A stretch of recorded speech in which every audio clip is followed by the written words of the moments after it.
આજના સમયની માંગ પ્રમાણે રાજ્યની બધી જ દીકરીઓ માતાઓને મજબૂત કવચ નવી પદ્ધતિ પ્રમાણે બનાવવું પડશે. રાજ્યભરના મોટા ભાગના સામાજિક સંસ્થાઓ આ વિષયોને લઈને રાજ્ય સરકાર પાસે આદરણીય મુખ્યમંત્રીશ્રીને મળ્યા, મને મળ્યા, અમારા મંત્રી આદરણીય શ્રી કૌશિકભાઈને મળ્યા. અનેક બેઠકો થઈ અને બેઠકોમાં સમાજ દ્વારા અનેક મુદ્દાઓ રજૂ કરવામાં.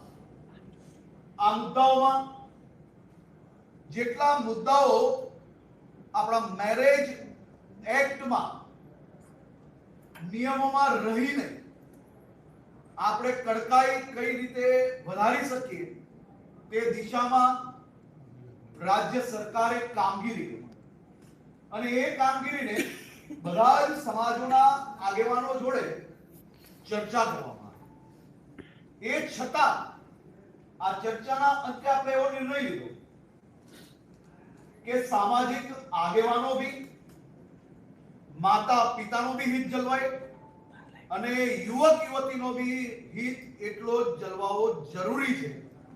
તેથી આજે જ્યારે આ નવી પદ્ધતિઓ, નિયમો જ્યારે આપણે જાહેર કર્યા છે,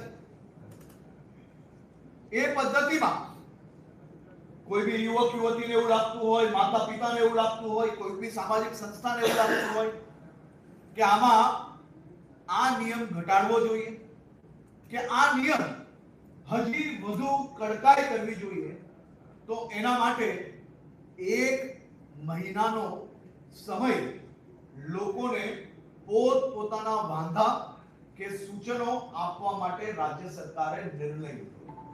આજે જાહેર કરેલી પદ્ધતિમાં જો કોઈ બી વાંધાજનક વિષયો લાગતા હોય તો એનું સજેશન આપ પરિવાર એટલે કે હેલ્થ ડિપાર્ટમેન્ટમાં ઓનલાઈન આપ આપી શકશો. એની જોડે જોડે જ્યારે આપ સજેશન આપો ત્યારે આપણો જે કાયદો છે ભારત દેશનો, એ કાયદાને વાંચીને કાયદાની મર્યાદામાં જો સજેશન આપશો તો જરૂરથી આપણે તેની અંદર વિચારણા કરીને ઉમેરો કરી શકશું.